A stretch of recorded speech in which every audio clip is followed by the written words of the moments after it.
Puissant Père Seigneur, je veux te bénir et te rendre grâce ce matin.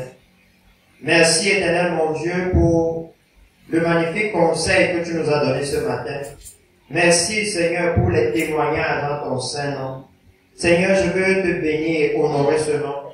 Je veux l'élever ici avec ton saint peuple. Et c'est pourquoi, Seigneur, maintenant, nous venons devant toi avec la soif de connaître plus de toi. Nous avons besoin de toi à cette heure, Seigneur. Nous avons besoin de te connaître parce que c'est ta connaissance qui détermine comment nous allons nous comporter, comment nous allons vivre, comment nous allons bénéficier de tes bienfaits.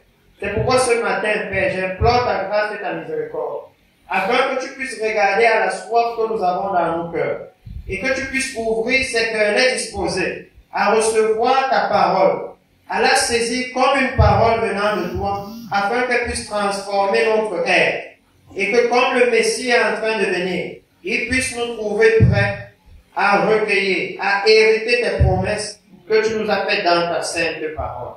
C'est dans le précieux nom de Jésus que je te recommande tous les cœurs présents ici ce matin. Amen. Alléluia. Nous pouvons nous asseoir, précieux peuple, dans la présence du Seigneur. Et je veux vraiment remercier le Seigneur pour cette opportunité qu'il m'a donnée de partager la parole avec vous encore aujourd'hui.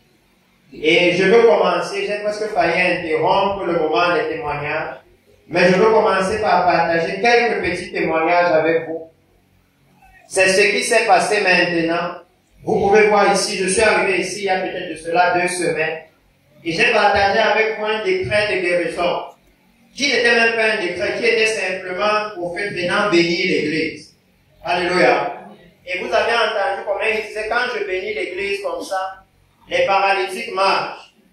Et à ce décret-là, voilà les choses qui se produisent donc souvent, que je veux montrer ici à l'église, pour que nous puissions tous ensemble voir où est-ce que le Seigneur est en train d'amener l'église à cette heure. Voilà les choses qui se produisent souvent. Vous pouvez voir la condition avant, comment on l'amenait à l'église. Et vous pouvez voir après la bénédiction. C'est pour ça qu'on met sur la bénédiction. Parce que ce n'est même pas qu'il vient pour dire, je vais prier pour les malades. Non. Il vient simplement s'amuser et dire, ok, toutes les églises dans le monde entier, je bénis vos cultes de demain. Tous ceux qui se préparent pour la venue de Messie. Tous ceux qui sont connectés. Et le lendemain, comme vous voyez, voilà le moment où on amène la personne à l'église. Et voilà comment elle rentre à la maison. Alléluia. Dans plusieurs églises, ce n'est pas dans un seul endroit. Ici, le même décret. Voici une petite fille qui était sourde, qui n'entendait pas. Vous voyez comment des gens essaient de taper pour voir. Et elle n'a même pas le temps de se confédérer parce qu'elle n'entend pas. Et plus tard, vous allez voir la même bénédiction, une simple bénédiction. La semaine passée, nous étions en train de célébrer cela parce que ça a eu lieu pendant les cultes. Et là, voilà maintenant qui entend. Vous pouvez voir comment il met les noms aux oreilles parce que les bruits sont trop forts. Ils n'entendaient pas avant. Non, maintenant, quand les gens font les bruits, ça semble trop fort pour eux. Alors que pour les autres, c'est normal. Mais pour lui, comme il n'avait jamais entendu, c'est comme si on est en train vraiment de mettre le bâton dans son oreille. Et voilà ce qui est en train de se passer. Il y a plusieurs témoignages comme cela. Le dernier que nous avons reçu cette semaine, c'est cette guérison. Et ça, c'est ce que le Seigneur est maintenant en train de faire. Vous voyez la même chose. Il n'entendait pas avant. Donc les gens sont en train de célébrer et lui est occupé à fermer ses oreilles. Parce que pour lui, c'est un bruit qui est trop fort. C'est nouveau. Alléluia. C'est ce qui se passe en réalité. Quand un sourd commence à entendre. Parce qu'il n'avait pas entendu avant. Par exemple, celui-ci, depuis 13 ans, il n'avait jamais entendu.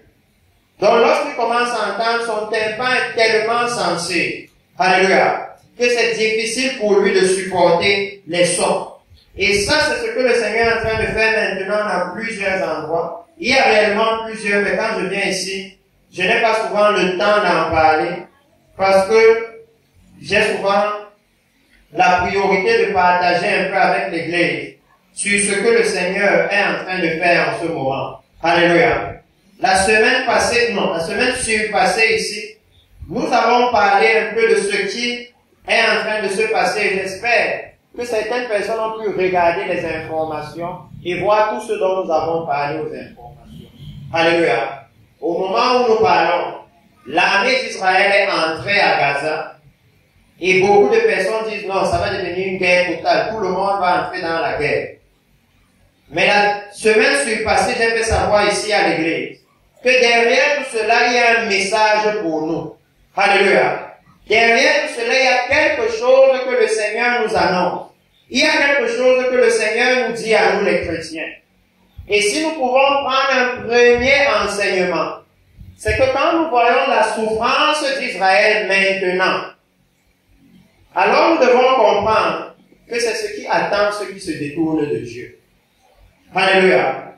Parce que quand vous voyez Israël maintenant, vous ne pouvez pas imaginer que c'est Israël-là qui a marché avec la nuée de Dieu. C'est Israël-là que quand vous lisez la Bible, Dieu les défendait. Et vous pouvez voir comment aujourd'hui, Israël-là, Dieu les a abandonnés.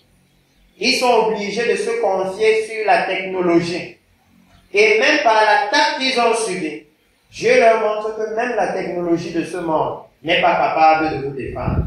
Alléluia. Donc je veux que ce soir, nous passions un peu voir qu'est-ce que la Bible nous annonce comme ce qui doit arriver à Israël dans la suite.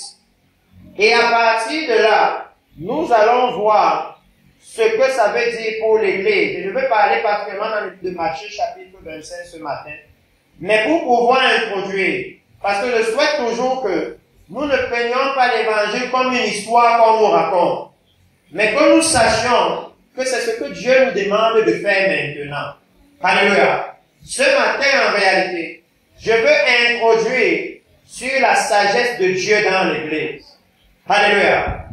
Mais vraiment, je veux prendre le contexte d'Israël pour que nous réalisions que c'est vraiment le moment où cette sagesse est nécessaire dans l'Église. Alléluia. C'est une question de nécessité. Et regardez ce que le Seigneur dit dans la Bible. Dans le livre de Osée, ce que le Seigneur promet à l'Église. Osée chapitre 5. Nous allons lire Osée et le livre de Jérémie. Et nous allons voir tranquillement comment Israël arrive là-bas. Parce que la dernière fois ici, j'ai parlé un peu du livre de Daniel, les 70 semaines du livre de Daniel et ce qui devait arriver à Israël. Et j'ai expliqué que dans ces 70 semaines, il reste l'accomplissement d'une seule semaine, c'est la 70e. Et les 70 semaines représentent 7 années, comme une semaine à 7 jours. Et les 7 années qui restent, ce sont les 7 années de la tribulation et de la grande tribulation. La Bible dit 3 ans et demi de tribulation et 3 ans et demi de grande tribulation. Et qu'est-ce qui va se passer dans ce moment? Le livre d'Osée chapitre 5.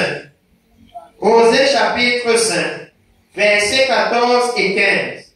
Et si vous lisez déjà Osée chapitre 5, si je vous lis par exemple les versets 3 à 5, voilà ce que le Seigneur dit. Et il parle à son peuple Israël. Et la dernière fois, j'ai pris le temps de vous expliquer que, précieux frères et sœurs, l'Église ne remplace pas Israël. Alléluia. L'Église est comme le frère d'Israël. L'Église ne remplace pas Israël. Et parce que l'Église est comme le frère d'Israël, comme dans nos maisons, le petit frère peut apprendre du grand frère. Quand il y a un petit frère, et qu'il voit que papa donne toujours telle chose à son grand frère, il va aller lui demander que qu'est-ce que tu fais pour que papa te donne toujours ça? Alléluia. Comment tu fais pour que quand papa sort, il veut toujours partir avec toi? Moi aussi je veux partir. C'est pourquoi la Bible nous dit que nous devons apprendre de ce qui est arrivé à Israël. Alléluia. Parce qu'ils sont le premier peuple que Dieu s'est choisi. Et maintenant nous on vient après eux. Et nous avons lu ici dans Romains que c'est à cause de leur désobéissance. Un peu comme si le père à la maison, je prends l'exemple de notre pasteur ici, il sort constamment avec un de ses fils. Alléluia. Et les autres voient. Mais son fils là devient désobéissant. Quand il sort avec lui, il dit non, ne sors pas de la voiture. Quand il le laisse dans la voiture, il le trouve dehors. Parce qu'on va trouver que c'est dangereux, n'est-ce pas? Il peut sortir comme ça, quelqu'un l'emporte. Et il va donc dire, ok, à partir de maintenant, comme c'est comme ça que tu fais, je change, je pars maintenant avec ton petit frère. Et si le petit frère est obéissant, parce qu'on commence à partir avec, et il laisse le grand frère parce que non, toi tu es désobéissant. Quand on te dit reste dans la voiture, tu veux toujours sortir. Et c'est dangereux pour toi. C'est ce que la Bible nous enseigne qui s'est passé entre Israël et l'Église. quand Jésus est venu, Israël était censé le reconnaître et l'accepter. Mais malgré tous les efforts de Jésus pour accomplir ce qu'il avait été dit de lui, Israël n'a pas pu le reconnaître. Mais les païens, les gens comme le centenier romain, les gens comme la femme phénicienne, pouvaient venir et l'appeler Seigneur. Les mages qui sont venus de l'Orient, alléluia, pouvaient le reconnaître. Et il a donc décidé que puisque les autres ne me reconnaissent pas, puisqu'ils n'arrivent pas à se soumettre à ce que je dis, je prends donc ceux-ci qui m'ont reconnu et je vais faire avec eux. Alléluia. Et à partir de là, il a promis, parce que je vous amène toute l'histoire, dans le livre de Luc chapitre 19, il a dit à Jérusalem, à Israël, que votre maison vous sera laissée déserte, parce que vous n'avez pas connu le temps de votre visitation. C'est à cause de ces paroles de Jésus que vous voyez aujourd'hui que Israël existe. Et je prends vraiment le temps de faire savoir ça à l'église. Parce que je sais que beaucoup d'entre vous, vous allez suivre les enseignements sur Internet en ligne. Et vous voyez les gens qui vous disent que, oh, l'histoire de Jésus là, c'était l'histoire d'un dieu égyptien il y a 5000 ans. L'histoire de Jésus là, c'est une fausse histoire. Les Sumériens avaient déjà ça. Vous avez même d'autres qui vous disent que non, c'est faux. Israël, c'est l'Afrique, parce que l'Afrique souffre beaucoup. Alléluia. Et je dois vous dire ce matin que c'est complètement faux. Si Israël était l'Afrique, c'est que quand les pays africains entrent en guerre, ils font ce que Israël faisait hier. Hier, Israël allait en guerre. Et le chant qu'ils amenaient à la guerre, c'était Psaume chapitre 121. Aucune nation ne fait ça. Alléluia. Aucune nation, quand ils sont en guerre, ne commence à réciter, à chanter la parole de Dieu. C'est la preuve que le Dieu que nous adorons, c'est le Dieu d'Israël. Alléluia. La Bible que nous lisons a vraiment été écrite par les prophètes et les apôtres qui venaient d'Israël. Et je dis ça pourquoi? Pour que la foi de l'Église soit fondée sur la vérité. Alléluia. Parce que si nous comprenons que c'est le Dieu d'Israël, alors nous allons bien savoir comment fonctionner avec ce Dieu. Parce que nous allons pouvoir réaliser que le Dieu d'Israël, c'est lui qui les a mis de côté, au point maintenant, alors que la nuée de Dieu était avec eux, alors que Dieu les protégeait, aujourd'hui c'est fini. Et ça va nous enseigner quoi à nous l'Église? Ça va nous enseigner que si nous nous comportons aussi comme eux, alléluia, la même chose va nous arriver. Nous allons lire ça dans la Bible. La même chose. Et c'est très important. Parce que je veux profiter pour dire que j'ai vraiment beaucoup aimé l'adoration de ce matin. Mais je dois dire à l'église ici que l'Esprit de Dieu est soumis aux prophètes. Alléluia. S'il vous plaît, ne faites pas le désordre pendant qu'on adore. L'adoration doit être sainte. L'adoration doit être pure. On ne peut pas faire l'adoration et d'autres cris, d'autres font non. La Bible dit ici que l'Esprit de Dieu n'est pas un esprit de désordre. Alléluia. Surtout quand des choses très sérieuses commencent à se passer dans l'Église. Je vais vous dire ce que moi j'appelle choses sérieuses. J'ai reçu un témoignage où ici, il y a une sœur, je ne sais pas qui, mais qui est venue voir les pasteurs et qui a dit non. Vraiment, vous avez tellement parlé. Maintenant, tous mes habits de l'immoralité là, je ne veux plus ça. Ça, ce sont les choses sérieuses. Alléluia. J'ai entendu ici ce matin une sœur dire que maintenant elle résiste à l'immoralité sexuelle. Ça, ce sont les choses sérieuses. Parce que ça veut dire que les gens sont en train d'aller dans le royaume des cieux. Et le danger, c'est que l'un des pièges d'Israël, c'est que Dieu était au milieu d'eux, mais ils tournaient leur dos à Dieu. Dieu était là, faisant des choses, mais eux, ils ne suivaient pas le rythme de Dieu. Et c'est pour ça que Dieu les a abandonnés. Alléluia. Donc, lorsqu'il y a des choses comme ça qui se passent dans l'Église, commençons à chérir ça. Commençons à préserver ça, à comprendre que ça, c'est un trésor. À comprendre que même pour nous, les pasteurs, c'est sur la base de tels témoignages que nous aurons l'héritage du Seigneur dans le ciel. Alléluia. Parce qu'il dit que ces personnes qui sont en train de se détourner du péché, c'est eux qui seront notre couronne quand le Seigneur va venir. Alléluia. Donc il faudra que nous nous assurions que nous préservions ces gains-là. Que nous ne retirions pas les personnes du monde pour après les mettre dans le désordre dans l'église. Alléluia. Si nous les avons retirés du monde, conduisons-les jusque dans la maison du Seigneur. Donc je vais lire ici le livre de Osée. Il dit, Osée chapitre 5, je vais lire 3 et 5, et ensuite 14 et 15, afin que nous comprenions bien. Il dit ici, la Bible nous dit, je connais Ephraïm, et Israël ne m'est point caché. Car maintenant, Ephraïm, tu t'es prostitué, et Israël s'est souillé. Leurs œuvres ne leur permettent pas de revenir à leur Dieu. Alléluia. Écoutez très bien. Leurs œuvres ne leur permettent pas de revenir à leur Dieu. Parce que l'esprit de prostitution est au milieu d'eux. Et parce qu'ils ne connaissent pas l'Éternel. Alléluia. S'il vous plaît, écoutez ça.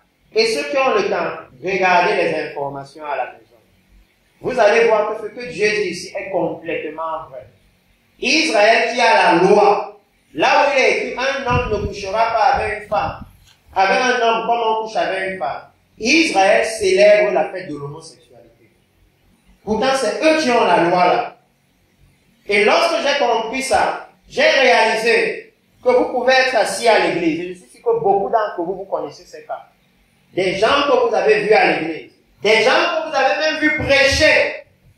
Et du jour au lendemain, on vous dit que le pasteur là a maintenant 4 femmes. Donc il est devenu un apostat total, il ne connaît plus Dieu.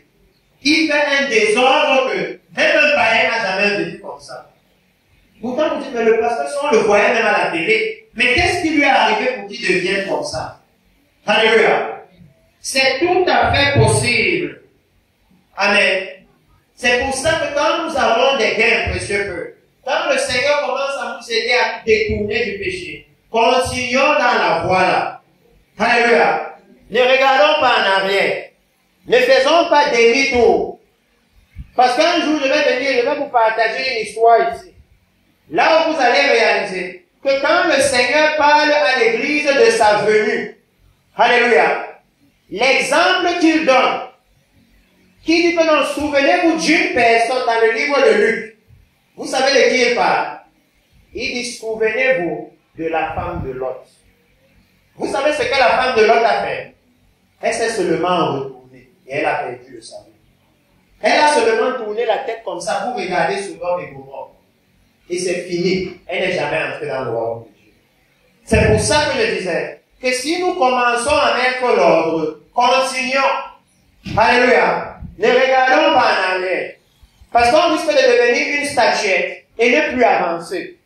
Alléluia. Continuons seulement à avancer. Ne regardons pas à ce qu'on a laissé à Sodome et Gomorrhe. Alléluia. Devant là-bas, Dieu peut nous donner plus.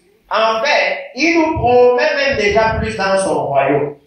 Alléluia. Continuons à avancer. Donc le Seigneur montre ici dans quel état Israël s'est retrouvé. Et il dit, ils ne reconnaissent pas, ils n'apprécient pas, ne prêtent pas attention ou ne chérissent pas l'Éternel. C'est pourquoi je dis que ce que le Seigneur commence à faire ici, précieux frères et sœurs, chérissons ça. Alléluia. Pour moi, quand j'entends que, wow, il y a une sœur qui a décidé d'abandonner le concubinage, mon cœur bondit. Et je dois vous dire que c'est un prix énorme. Alléluia. Oh oui. C'est pour ça que pour moi, ça me fait mal de voir que quelqu'un va finir de faire les sacrifices comme ça et peut manquer le royaume des cieux. Oh oui. Parce que je sais souvent que dans l'église, on ne réalise pas. Alléluia.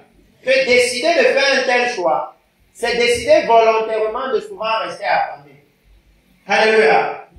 Et souvent, rester affamé peut même passer. Mais quand il y a déjà les enfants, c'est décider volontairement de voir les enfants rester affamés. Parce que l'homme a dit que non, quand tu pars à l'église, moi, je ne m'occupe plus de vous. Alléluia. C'est un choix. C'est pour ça qu'on doit se demander, même nous les pasteurs, que comment une brebis va finir de faire ça. Et moi, je fais quelque chose qui va l'amener en enfer. Comment une maman va décider de s'engager avec le Seigneur comme ça. Ça, c'est s'engager au risque de sa vie. Alléluia. Au risque de sa réputation, au risque de tout, parce que tout le quartier va dire, regarde comment elle est bête. Tu avais un homme là-bas qui te donnait tout. Tu es bête jusqu'à. L'église, là, on a pris ton cerveau. Imaginez quelqu'un qui s'investit autant. Parce que ça, ce n'est pas investir l'argent, c'est investir sa vie. Alléluia. Et que après, elle arrive à l'église et on l'embrouille encore dans l'église. Alléluia. Le salut dont nous parlons, c'est quelque chose de sérieux. Amen.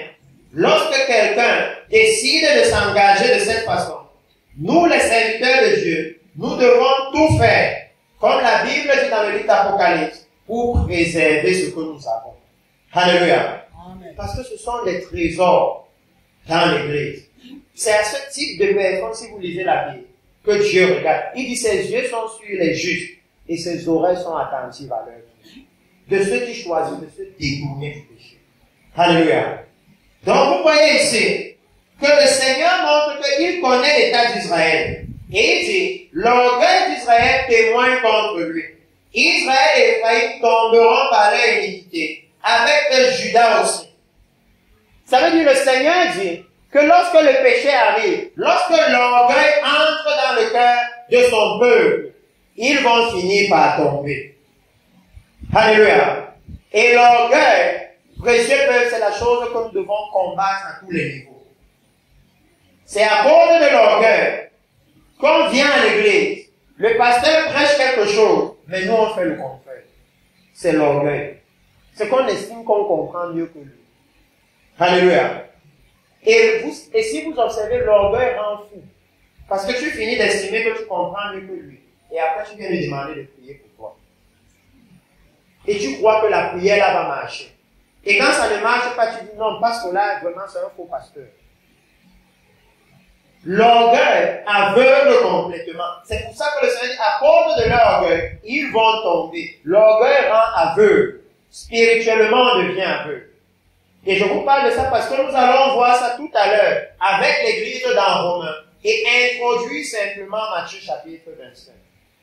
Parce que mon désir est que nous ayons le temps, même dans les jours à venir, si on a le temps, de partager jusqu'à voir c'est quoi la sagesse. Parce que la sagesse est indispensable si on veut entrer dans le royaume de Dieu. Donc nous allons partager jusqu'à voir c'est quoi la sagesse. Jusqu'à voir dans la Bible là où Dieu vous dit que ça habite ici. Donc si vous voulez, ça allait entrer là-bas. Alléluia. C'est ça mon but maintenant, mais je veux juste introduire. Donc le Seigneur va dire, verset 7 par exemple, ils ont été infidèles à l'Éternel, car ils ont engendré des enfants illégitimes. Maintenant, un mois suffira pour les dévorer avec leurs biens. Et regardez ce qu'il dit au verset 14 et 15, parce que je voulais qu'on voie dans quel contexte Dieu parle comme ça. Parce que si vous pouvez réaliser, si vous pouvez observer votre vie seulement à partir d'ici, et voir qu'il y a l'infidélité envers le Seigneur. Alléluia. Voir que Seigneur, quelque part, il y a l'orgueil dans ma vie. Parce qu'il dit que leurs péchés ne sont point cachés. Ça veut dire que même pour nous, ce n'est pas caché. Ils voient. Alléluia. Ils voient très bien. Et maintenant, il dit, qu'est-ce qu'il va donc faire à cause de leurs péchés? Et ce qu'il va faire ici, c'est ce qui va se passer lors de la tribulation et de la grande tribulation. Il dit, verset 14, je serai comme un lion pour Ephraïm. Vous entendez? Mais vous connaissez le passage de la Bible qui dit que l'ennemi rôde cherchant qui va dévorer. Mais c'est Dieu qui dit que dans un niveau, moi j'enlève l'ennemi. C'est moi qui sera le lion. Alléluia. À cause de leur péché. Il dit, je serai comme un lion pour Ephraïm, comme un lionceau pour la maison de Judas. Moi, je déchirerai, puis je m'en irai. J'emporterai et nul n'enlèvera ma proie.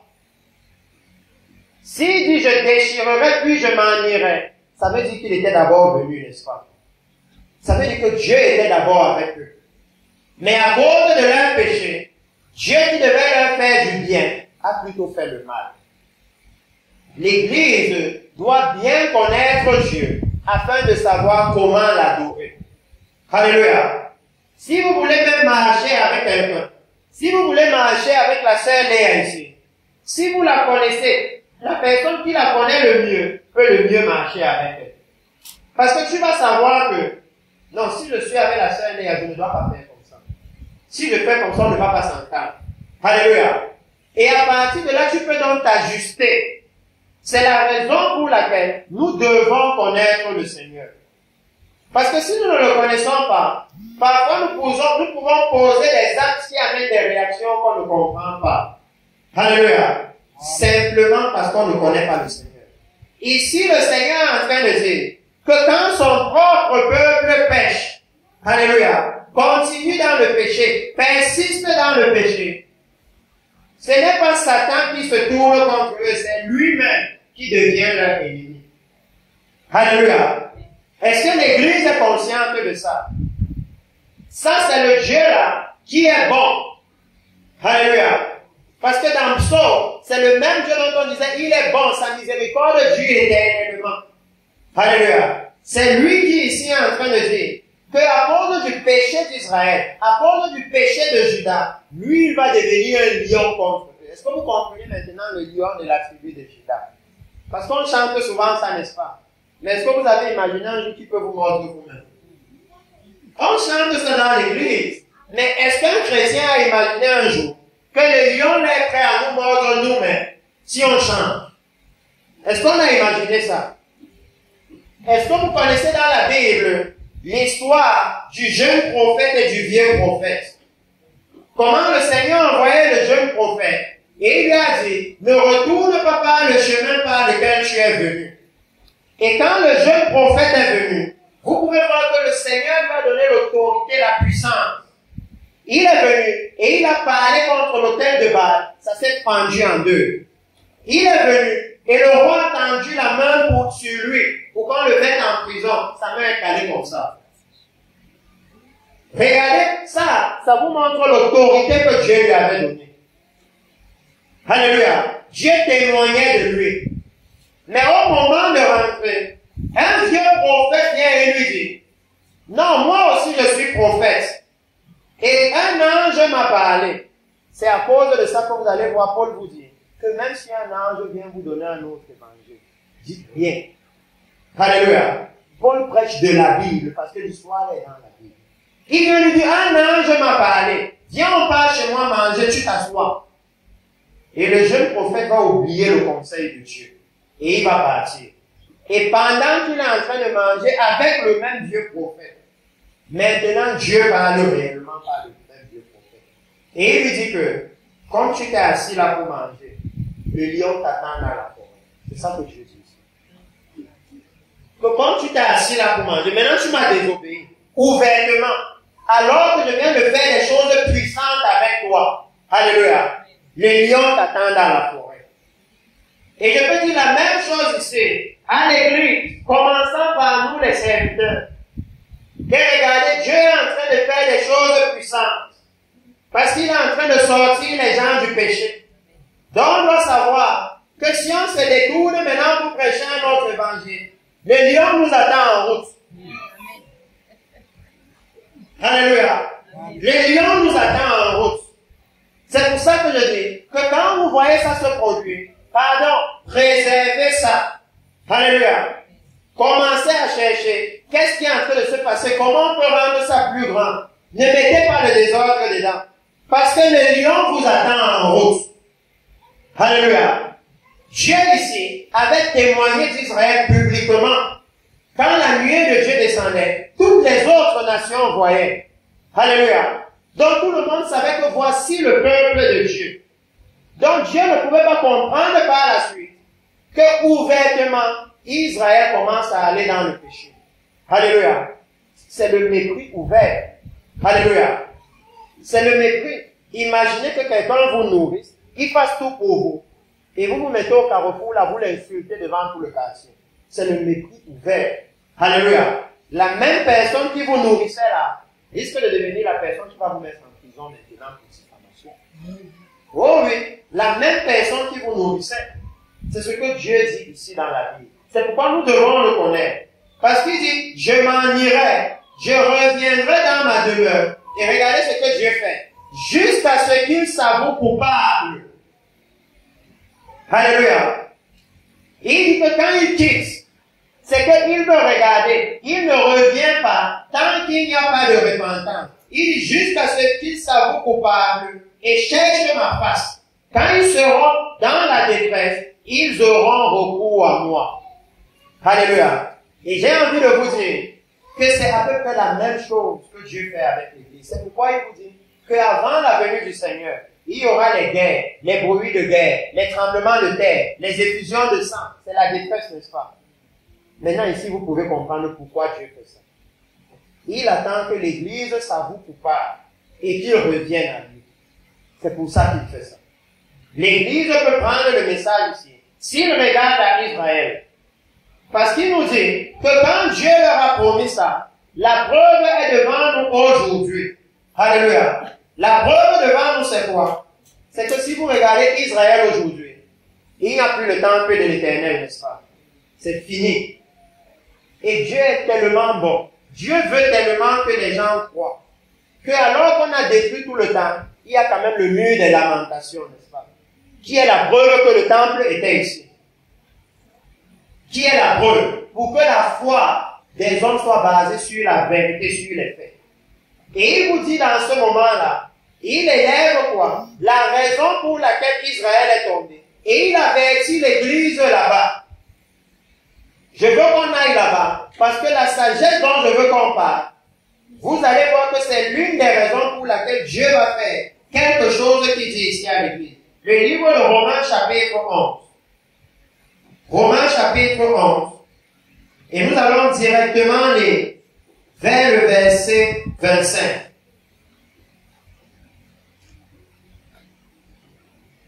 Ou avancer directement, lisons le verset 17 à 24.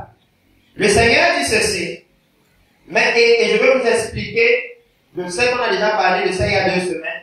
Ici, le Seigneur vous explique comment le salut était d'abord pour Israël. Alléluia. Mais parce que Israël a rejeté le Seigneur, maintenant il s'est tourné vers nous, les païens. Et je vous ai dit que tout ça se voit clairement dans la Bible. Quand le centenier va venir vers Jésus et qu'il va supplier Jésus, Jésus va maintenant déclarer une prophétie. Il va dire que les gens vont venir du nord, du sud, de l'est, de l'ouest, et ils vont s'asseoir à la table des nôtres avec Abraham, Isaac et Jacob. Mais que les fils du royaume, eux, ils seront dehors. Alléluia. C'est ça que Jésus est en train de dire. Il dit ici, verset 17, mais si quelques-unes des branches ont été retranchées, et si toi qui étais un olivier sauvage, voilà comment Dieu appelle les chrétiens. Il dit qu'avant nous étions des oliviers sauvages. Quand nous étions dans le monde, nous étions des oliviers sauvages, et c'est évident. Un sauvage, c'est quelqu'un qui n'a pas de règles. Alléluia. Et c'est ce qu'on était dans le monde. On vivait dans un désordre total. Le meilleur exemple que j'aime souvent prendre, c'est l'exemple d'un fumeur de cigarettes. Il n'y a pas plus illogique qu'un fumeur de cigarettes. Parce qu'il fume, la cigarette là où c'est écrit dessus, fumer, tue. Jusqu'à quand il est malade, il part même à l'hôpital. Et tu te demandes, mais pourquoi tu pars à l'hôpital puisque tu veux mourir? Parce que ce que tu fumes, on dit fumer, tue. Donc si tu fumes ça, ça veut dire que tu veux mourir. Pourquoi alors quand tu es malade, tu pars à l'hôpital? Vous comprenez que c'est la folie totale, on est illogique. C'est pour ça qu'il dit ici que non, nous étions l'olivier sauvage. Ça veut dire l'olivier qui n'est pas entretenu. L'olivier qui pousse n'importe comment. Mais il dit, tu as été hanté à leur place. Ça veut dire quoi? Nous étions comme une branche qu'on a pris sur un olivier sauvage. Et on est venu, on nous a greffé sur un autre olivier, on a attaché. Jusqu'à ce que la branche la tienne bien. Alléluia. Et il dit donc dans la suite, et rendu participant de la racine et de la graisse de l'olivier. Ne te glorifie pas aux dépens de ces branches. Si tu te glorifies, sache que ce n'est pas toi qui portes la racine, mais que c'est la racine qui te porte. Tu diras donc, les branches ont été retranchées, afin que moi je fusse greffé. Cela est vrai. Elles ont été retranchées, et écoutez très bien ici, à cause de leur incrédulité. Alléluia. Que la raison pour laquelle elles ont été retranchées, c'est parce qu'elles n'ont pas cru. C'est parce qu'elles ont manqué de foi. Et toi, tu subsistes. Et toi, tu subsistes par la foi. Il dit, ne t'abandonne donc pas à l'orgueil. Il vient maintenant sur la même chose qu'il a dit à Israël. Que voici où votre problème était. C'est que vous êtes devenus orgueilleux. Il dit que souvent l'église arrive à un niveau où ils se comportent comme s'ils sont déjà arrivés. Et je me rends compte que ce sera vraiment seulement l'introduction. Parce que maintenant qu'on parle de ça, on doit lire 1 Corinthiens 5 à partir du verset 8. Alléluia. Pour que je vous explique pourquoi est-ce que je dis que les chrétiens se comportent comme s'ils sont arrivés. Donc finissons d'abord ici. Il dit, ne te livre pas à l'orgueil, ne t'abandonne pas à l'orgueil, mais crains. Car si Dieu n'a pas épargné les branches naturelles, il ne t'épargnera pas non plus. Alléluia. C'est pour ça que je vous dis que regardez bien l'histoire d'Israël. Dieu est en train de dire que s'il n'a pas épargné Israël, alléluia, ne pensons pas que non, c'est nous l'église qu'il va épargner.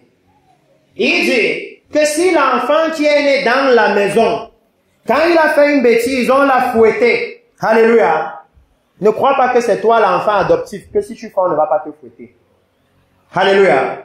Que s'il n'a pas eu pitié de l'enfant qui est né dans la maison, alléluia, alors, ce n'est pas de l'enfant adoptif qu'il aura pitié. Si pour l'enfant qui est né dans la maison, quand il a désobéi, il lui a dit, le lion t'attend en chemin, alors, ce n'est pas de l'enfant adoptif qu'il aura pitié. Ce n'est pas le cas. Alléluia. Nous devons savoir cela et comprendre que le Dieu que nous servons, ici, il va nous dire qu'il montre sa bonté envers certaines personnes, mais sa sévérité aussi envers d'autres personnes. Alléluia. Pour que nous comprenions bien qui est Dieu. Parce qu'il dit que l'orgueil c'est quoi? L'orgueil c'est le sentiment qui porte à se penser au-dessus des autres. Alléluia. Le sentiment qui porte à se voir au-dessus des autres. Et c'est choquant. Parce que quand Dieu nous dit que nous sommes orgueilleux, ça veut dire que Dieu est en train de dire qu'on se comporte comme si on était au-dessus de lui. Alléluia. Et vous savez pourquoi? Parce qu'on doit donner les exemples concrets. Parfois, je me suis rendu compte que souvent nous on dit à l'église, on ne sait pas de quoi Dieu parle. Que la Bible nous dit que si nous venons à l'église et qu'on nous montre que mon frère, ma soeur, ça c'est le péché, et qu'on continue de vivre comme ça, on est orgueilleux. Et Dieu dit dans sa parole que ce n'est pas un homme que vous rejetez, mais Dieu qui vous a donné le Saint-Esprit.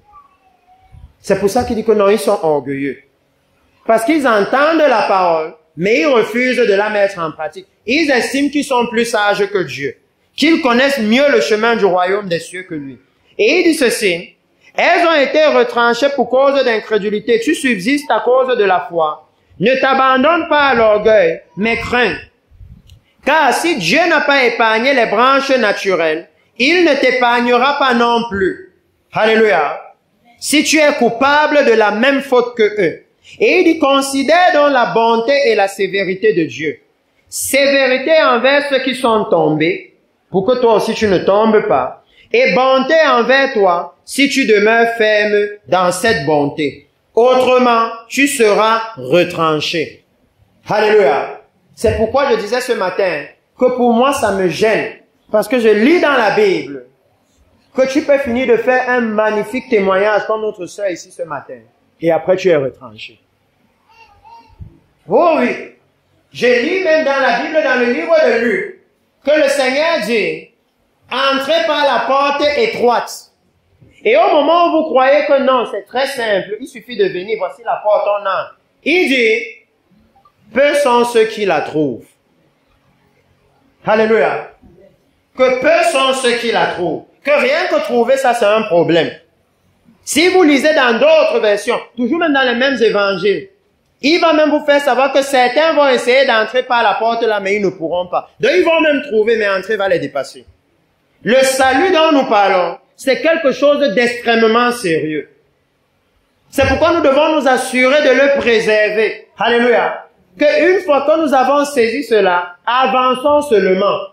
Parce que c'est une porte étroite, c'est un chemin resserré. À la moindre erreur, vous êtes hors de ce chemin. C'est ça qu'il est en train de dire ici. Que si nous commettons les mêmes erreurs qu'Israël, il va nous retrancher. Alléluia. Que Dieu est très ferme par rapport à ça. Parce qu'il ne joue pas avec sa sainteté. Et ses promesses pour l'Église sont très grandes. Comme j'ai dit, allons dans le livre de 1 Corinthiens, chapitre 5, verset 8. 1 Corinthiens, chapitre 5, verset 8. Et la dernière fois, nous avons lu le verset 25, là où le Seigneur explique clairement ce qui va se passer. Qu'une fois que tous les païens, que le nombre des chrétiens qui doivent entrer au ciel sera complet, l'enlèvement de l'Église aura lieu. Et maintenant, Dieu va se tourner vers Israël. C'est pourquoi maintenant, vous les voyez dans le désordre comme ils sont là. Mais malgré ce désordre, vous voyez que ce sont les gens qui chantent toujours le nom de Dieu. Et c'est ça qui sont les choses qui doivent effrayer les chrétiens. Parce que ce que Israël fait maintenant doit nous faire réaliser que je peux être assis à l'église, je peux me mettre dans la chorale, mais manquer le royaume de Dieu. Parce que Israël maintenant, ils louent le Seigneur, ils adorent le Seigneur. Mais la Bible dit que la grande tribulation les attend.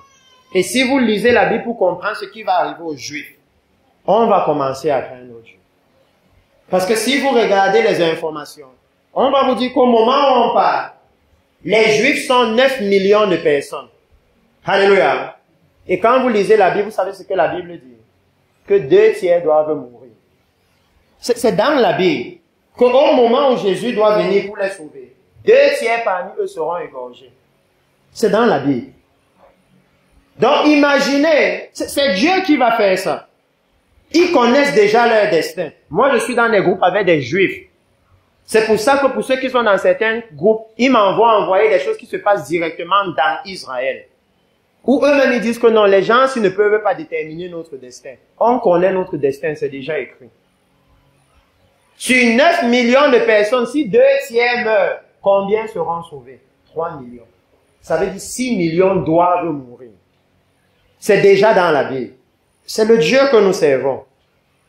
Alléluia. C'est le Dieu que nous servons. Ça veut dire que le royaume de Dieu, mes frères, c'est quelque chose de sérieux. C'est quelque chose d'assez sérieux pour qu'on se pose des vraies questions. Alléluia. Pour qu'on soit vraiment concentré, pour qu'on se demande vraiment chaque jour, est-ce que je suis en train de marcher comme il faut? Parce que Dieu dit que il peut me retrancher. Dieu dit que il n'y a pas de garantie de sécurité pour le salut. Il n'y a pas de sauver une fois, sauver pour toujours. Ça n'existe pas. Alléluia. Que si nous avons cru, alors commençons à avancer en produisant les fruits de cette croyance. Parce que s'il n'y a pas de fruits, il va nous retrancher. Alléluia. S'il n'y a pas de transformation, il va nous retrancher. Et dans le livre de 1 Corinthiens 8, comme j'ai dit, verset 5, je vais lire ceci quand le Seigneur parle de l'orgueil. 1 Corinthiens 8, verset 5.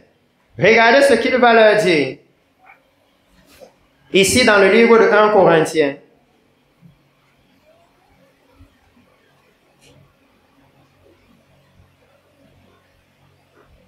Nous allons lire cela ensemble. Excusez-moi, c'est plutôt 1 Corinthiens 4. Oui, ça doit être à côté. Regardez ce qu'il va leur dire ici. Je vais lire à partir du verset 6 pour que vous compreniez bien. Il dit, c'est à cause de vous, frères, que j'ai fait de ces choses une application à ma propre personne et à celle d'Apollos, afin que vous appreniez en nos personnes à ne pas aller au-delà de ce qui est écrit. Alléluia. Maintenant, je suis en train d'entrer dans les détails de l'orgueil dans l'Église. C'est que Dieu qui est sage, Dieu qui connaît déjà tout, nous a donné sa parole. Mais nous, l'Église, on a tendance à ajouter pour nous dedans. Et chaque fois qu'on ajoute pour nous dedans, on est en train de dire à Dieu, non, tu ne connais pas bien. Tu n'as pas bien compris. Comme la femme qui dans la Bible, au moment où Jésus lui dit que ouvrez la tombe, ôtez la pierre devant la tombe. Elle dit à Jésus, non Seigneur, tu n'as pas bien compris. Il sent déjà. Donc elle estime que non, Jésus lui ne comprend pas bien. Et c'est elle qui comprend. Il dit, c'est la même chose pour nous. Ce que je suis en train de nous dire en premier point, c'est qu'au moment où nous sommes, c'est le moment où l'Église doit être fondée sur les Écritures. Alléluia. Fondée sur la parole de Dieu, sans agiter pour nous. Parce que quand il dit qu'il va retrancher, si vous regardez depuis Deutéronome jusqu'à Apocalypse, la première raison pour laquelle Dieu retranche, il dit si vous ajoutez ou si vous enlevez quelque chose à cette parole. Alléluia.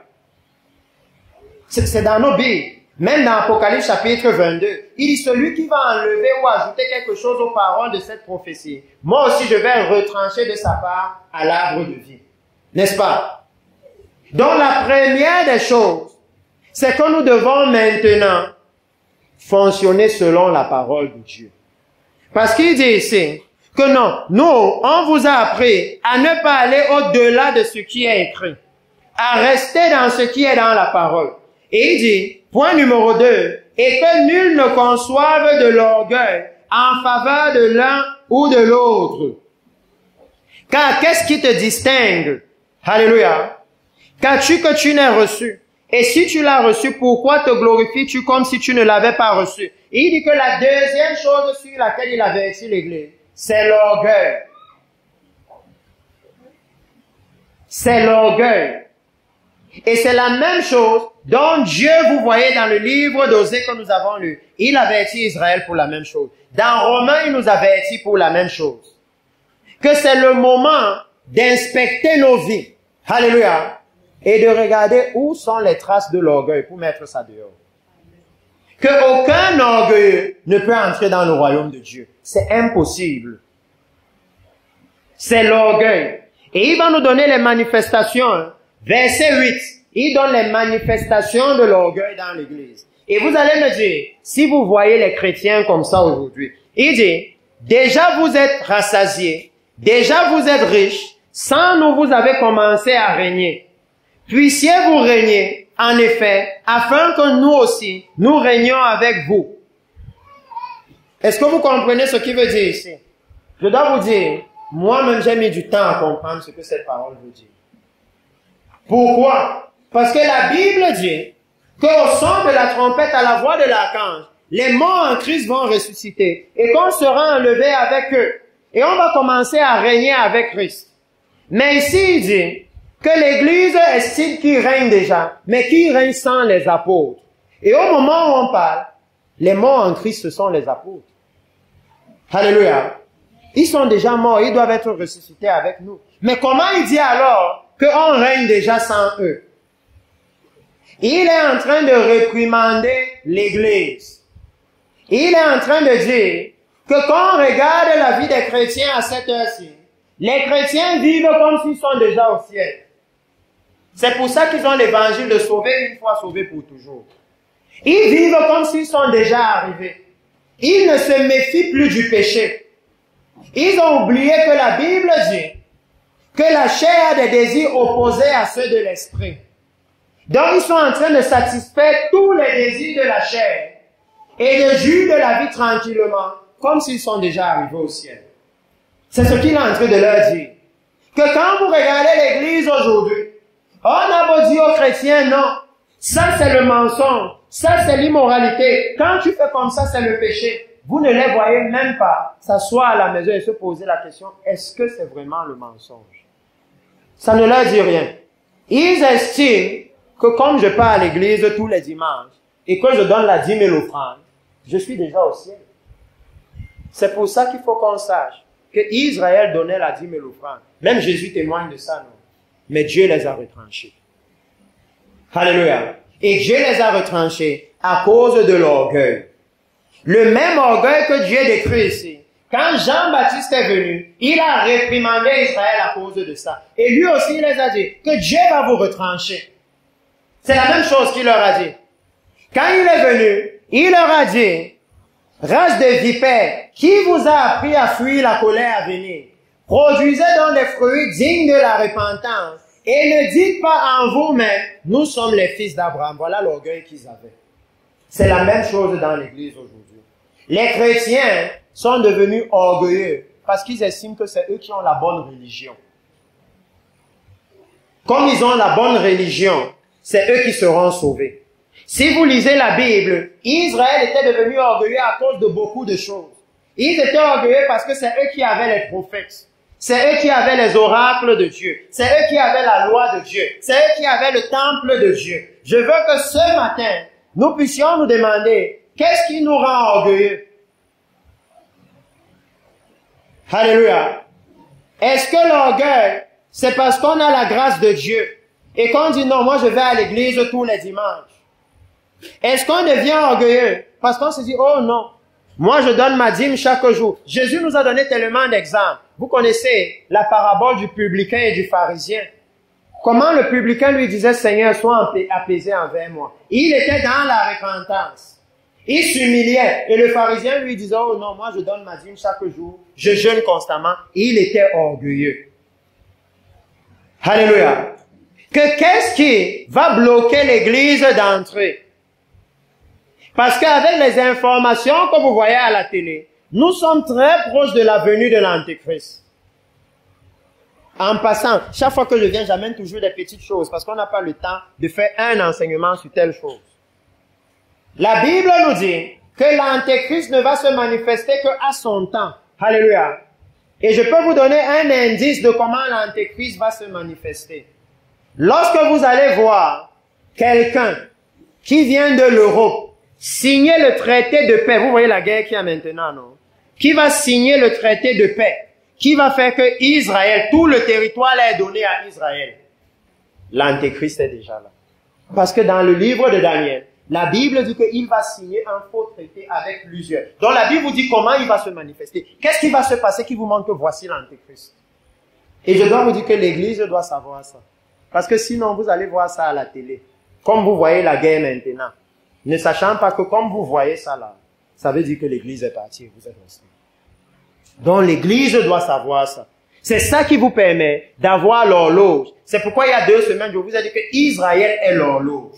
Quand vous voyez les choses qui se passent là-bas, vous devez savoir que le Messie est à la porte. Comme vous avez su ce matin, qu'à 9 heures, on doit être à la grâce de Dieu. Et à 8 heures, vous avez commencé à vous apprêter, n'est-ce pas? Si vous voyez et que vous savez lire l'heure, parce que c'est aussi ça la maturité spirituelle. Les enfants sont ici, certains ne savent pas lire l'heure. Donnez-leur la montre que vous voulez. Si vous demandez lesquelles, il ne peut pas vous dire. Alléluia. Mais les grands savent lire l'heure. Donc il dit que l'Église maintenant doit être mature et doit être capable de lire l'heure du royaume des cieux. Que l'un nous dit que le Messie est sur le point de venir. Et le Seigneur est en train de dire que enlevez donc l'orgueil. L'orgueil, c'est ce qui nous empêche d'obéir à la parole de Dieu. C'est ce qui nous empêche de nous soumettre à la parole de Dieu. Et c'est ce qui nous empêche de comprendre même la parole de Dieu.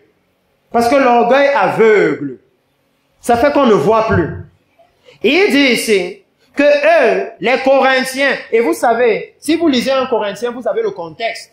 Les Corinthiens étaient dans le péché sexuel, n'est-ce pas? Ils étaient dans le péché sexuel. C'est aux Corinthiens qui dit que mais vous êtes encore des bébés spirituels. Et il a dit que non, quand vous êtes encore bébés spirituels, c'est comme si vous n'avez jamais reçu le Saint-Esprit. Mais regardez l'état dans lequel ils étaient. Mais eux, ils trouvaient qu'ils régnaient déjà. Et ils trouvaient qu'ils sont déjà entrés. Et il dit que souvent, on voit ça dans l'église. Parce qu'on voit les chrétiens, parce qu'on m'a dit qu'ici on a prêché la croix. Mais on voit les chrétiens qui n'arrivent pas encore à se dépouiller de la chair. Mais qui disent que, oh, nous on est déjà dans le ciel. Oh, nous sommes déjà différents des autres parce qu'on va à l'église. On voit les chrétiens qui n'arrivent pas encore à mettre le monde de côté. Oh oui, dans les églises aujourd'hui, certains ne sont pas allés à l'église parce qu'ils ont regardé la boxe jusqu'à 2 heures du matin. Ça veut dire que le monde est encore là. Alléluia. Le monde est là. Mais si vous les voyez au quartier, ils vont vous dire que non, moi je suis l'enfant de Dieu. Je suis là. Jésus ne peut pas me laisser. Il va entrer avec moi au ciel. C'est ce qu'il est en train de dire ici. Que c'est un moment où l'Église doit mettre l'orgueil de côté. Alléluia. Parce que l'Église, en mettant l'orgueil de côté, peut maintenant recevoir le conseil du Seigneur et acquérir la sagesse. Alléluia. La sagesse qui est nécessaire pour entrer dans le royaume de Dieu. Donc je vous ai dit, je voulais utiliser ça comme introduction. Et je vais simplement finir en lisant Matthieu chapitre 25. Et pour le faire, nous allons lire deux passages. Nous allons lire Proverbes chapitre 1, dont le pasteur a parlé ici aujourd'hui. Et ensuite, on va lire Matthieu chapitre 25 et clôturer là. Proverbes chapitre 1, je vais vous lire à partir du verset 20. Le Seigneur dit ceci. La sagesse crie dans les rues. Elle élève sa voix dans les places. Elle crie à l'entrée des lieux bruyants. Aux portes dans les villes, elle fait entendre ses paroles. Jusqu'à quand, stupides, jusqu'à quand les moqueurs se plairont-ils à la moquerie et les insensés haïront-ils la science? Tournez-vous pour écouter mes réprimandes. Voici, je répandrai sur vous mon esprit et je vous ferai connaître mes paroles. Mais puisque j'appelle et que vous résistez, puisque j'étends ma main et que personne n'y prend garde, puisque vous rejetez tous mes conseils et que vous n'aimez pas mes réprimandes, moi aussi, je rirai quand vous serez dans le malheur. Voilà ce que le Seigneur dit à l'Église qui est orgueilleuse. Alléluia. Parce que l'orgueil endurcit nos oreilles. L'orgueil fait qu'on vient à l'église tous les dimanches et chaque fois on nous dit non, ça c'est le péché. Et on dit non, moi c'est Dieu qui m'a dit. Et quand on finit de dire c'est Dieu qui m'a dit, après on dit pasteur, prie pour moi, j'ai tel problème. Mais puisque Dieu te parle déjà, va causer avec lui une fois. Comment tu ne vois pas que c'est l'orgueil? Qu'est-ce qui arrive à l'église? Parce que pour moi, je suis souvent dans le choc, je me demande que nous voulons avoir fait 10 ans, 20 ans dans l'église et rester quand Jésus vient. À quoi ça aurait servi? D'être venu à l'église, d'avoir loué le Seigneur et que le jour-là, on n'entre pas. Simplement à cause de l'orgueil. Simplement parce qu'on aimait trop les choses charnelles. Je vais donc lire ce dernier passage parce que je n'explique plus grand-chose. Le livre de Matthieu, chapitre 25. Et ce sera notre passage de base, même si un autre jour je reviens. C'est là-bas qu'on va commencer directement pour parler de la sagesse. De façon à ce que, si le Seigneur revient, personne ne pourra dire non. On avait dit que c'est le don de la sagesse. Moi, je n'ai pas reçu le don là. Alléluia. On va pouvoir voir que voici là où la sagesse habite. Et quand vous connaissez là où quelqu'un habite, tout le monde peut partir chez lui, non? C'est comme ça, non? Alléluia. Tout le monde peut aller. Donc à partir de ce moment, plus personne ne pourra dire, oh non Seigneur, je ne savais pas où était la sagesse. Matthieu chapitre 25, verset 1, il dit, alors le royaume des cieux sera semblable à 10 vierges, qui ayant pris leur lampe, allaient à la rencontre de l'époux. 5 d'entre elles étaient folles, irréfléchies, idiotes et insouciantes. Ce n'est pas moi qui dis, c'est la Bible. Et 5 sages, prévoyantes. Ça veut dire qu'elles anticipaient, elles prévoyaient les choses à l'avant. Elles avaient anticipé sur la venue du Messie. Nous allons expliquer ça quand on va venir lire ça. Pratique et raisonnable. Les folles, en prenant leur lampe, ne prirent point d'huile additionnelle avec elles. Mais les sages prirent avec leur lampe de l'huile dans des vases. Regardez, ce sont 10 vierges, toutes ensemble. Comme l'époux tardait, toutes s'assoupirent et s'endormirent. Au milieu de la nuit, on cria, voici l'époux. Elles allaient à sa rencontre. Alors toutes ces vierges se réveillèrent et préparaient leurs lampes. Les folles dirent aux sages, donnez-nous de votre huile car nos lampes s'éteignent. Les sages répondirent, non, il n'y en aurait pas assez pour nous et pour vous. Allez plutôt chez ceux qui en vendent et achetez-en pour vous. Pendant qu'elles allaient en acheter, l'époux arriva. Est-ce que quelqu'un avait moi dans tout ce que j'ai partagé depuis le début? Est-ce que quelqu'un a compris ici? Ou est-ce que Dieu a retranché les vierges folles? Est-ce que vous avez vu ça ici? Au niveau où elles ont manqué lui, où elles ont demandé aux autres de partager.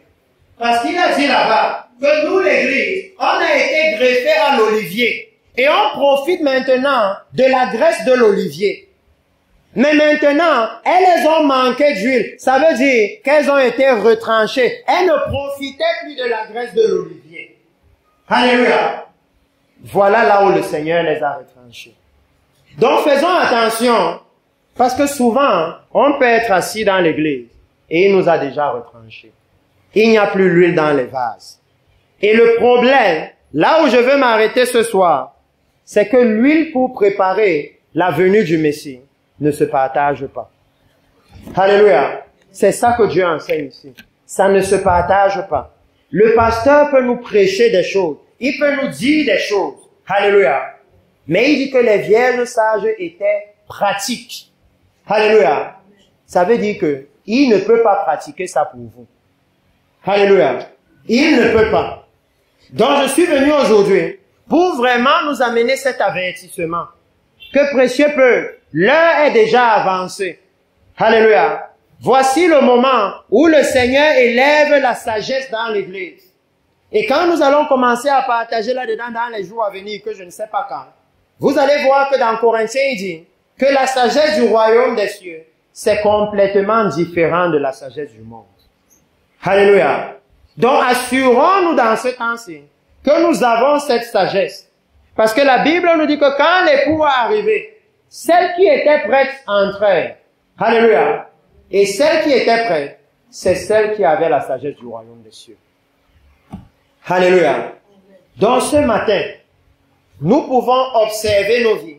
Et je veux que nous nous levions et que nous parlons au Seigneur. Que nous parlons au Seigneur, chacun pour sa part. Que celui qui réalise que Seigneur, il y a encore l'orgueil en moi. Je vois encore que je résiste à ta parole et je veux encourager les pasteurs. Pardon les pasteurs. Vous êtes maintenant clés, vous êtes centraux. Dans un enseignement que je faisais en semaine, je démontrais à l'église dans la parole que la Bible nous dit que quand les chefs du peuple pêchent, ça passe. Mais quand ce sont les pasteurs, tout le peuple tombe dans le péché. C'est pourquoi vous voyez que Dieu appelle toujours nous les leaders à la repentance, les leaders religieux. Parce que c'est eux qui peuvent impacter. C'est pourquoi je veux demander aux pasteurs que s'il vous plaît, ne vous fatiguez pas. Et quand vous voulez enseigner dans l'église, appuyez là où ça fait mal. Appuyez le bouton là. Parce que le pasteur a dit aujourd'hui, je vous donnerai un cœur nouveau. J'ôterai le cœur de pierre et je mettrai le cœur de chair, n'est-ce pas? Et elle a dit que quand vous avez le cœur de chair, c'est sensible, n'est-ce pas? Ça veut dire qu'à partir de ce moment, l'évangile doit vous faire mal. Si l'évangile vous met à l'aise, que vous êtes content de venir à la grâce de Dieu, je dois vous dire que vous n'êtes pas en train d'entrer dans le royaume de Dieu. Vous êtes l'église, ce qu'il est en train de dire. Que vous régnez déjà. Vous êtes déjà satisfait. Vous n'avez plus rien à prendre. Mais si vous avez le cœur de chair, alors l'évangile là doit vous faire mal. Alléluia. Parce que l'évangile là va dire non. Vous ne pouvez pas propager le mensonge, l'immoralité sexuelle, la tromperie partout et croire que vous êtes en train d'aller au ciel. L'évangile là va vous dire que les vierges folles étaient avec les vierges sages, mais elles ont été retranchées. Alléluia. Donc c'est le moment où chacun d'entre nous, on peut parler au Seigneur. Nous pouvons nous lever pour ceux qui veulent. Et si on a réalisé qu'il y a l'orgueil, si on a réalisé que nous n'avons pas encore la sagesse qu'il faut, si on a réalisé qu'il y a encore la désobéissance à la parole du Seigneur, qu'il y a l'infidélité à l'égard du Seigneur, si on a réalisé qu'on n'est pas encore au standard que le Seigneur demande, alors parlons-lui ce matin. Commençons à nous repentir. Commençons à lui demander de nous perfectionner, de perfectionner nos âmes. Parce que dans cette Bible, il dit que nos œuvres doivent être parfaites devant sa face. Alléluia. Puissant Père, Seigneur, ce matin, je viens ici. Et je viens à mon nom propre. Parce que je recherche cette perfection. Seigneur, quand je vois ce qui se déroule en Israël, je réalise que ta parole est vraie.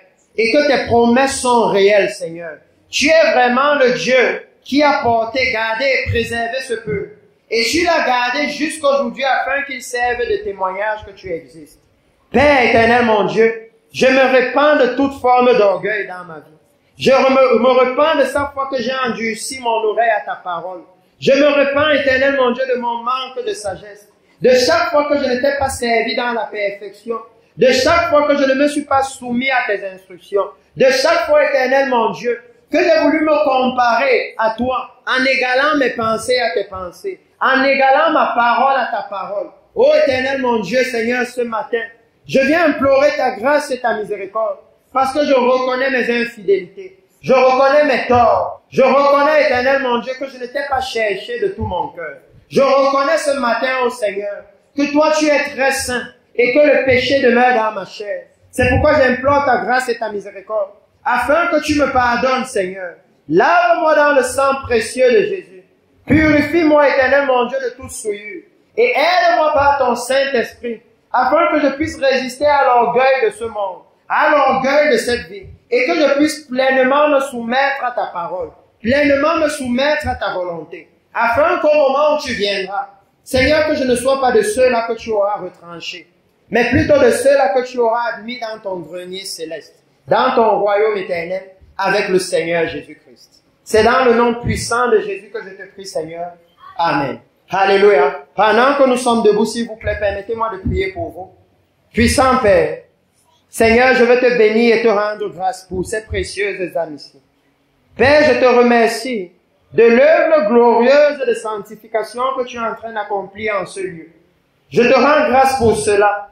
Et je sais, Éternel mon Dieu, que tu as les yeux maintenant pointés ici, afin de préparer, de purifier, de sanctifier, de séparer, de mettre à part ton peuple.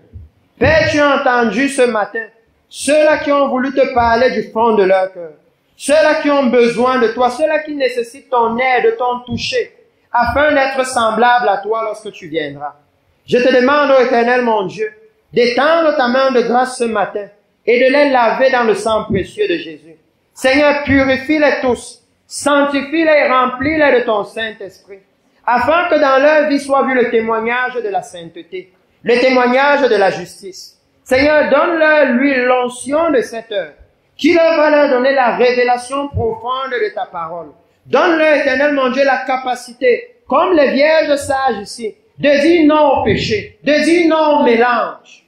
La capacité de résister, Éternel mon Dieu, au péché, afin que lorsque tu viendras, que dans cette église, tu trouves un peuple bien disposé, que tu trouves un peuple saint et juste, qui se hâte à entrer dans ton royaume. C'est dans le nom puissant de Jésus que j'ai prié, et que, Éternel mon Dieu, j'étends ici les bénédictions que tu es en train de déverser dans l'église, afin qu'en ce lieu, s'il y a des personnes qui souffrent, s'il y a des personnes qui sont malades, s'il y a des personnes, Éternel mon Dieu, qui traversent des challenges de tout type, que ta grâce et ta faveur soient avec eux, pour que ton témoignage abonde dans leur vie, au nom puissant de Jésus. Amen. Alléluia, merci beaucoup. Gloire à Jésus.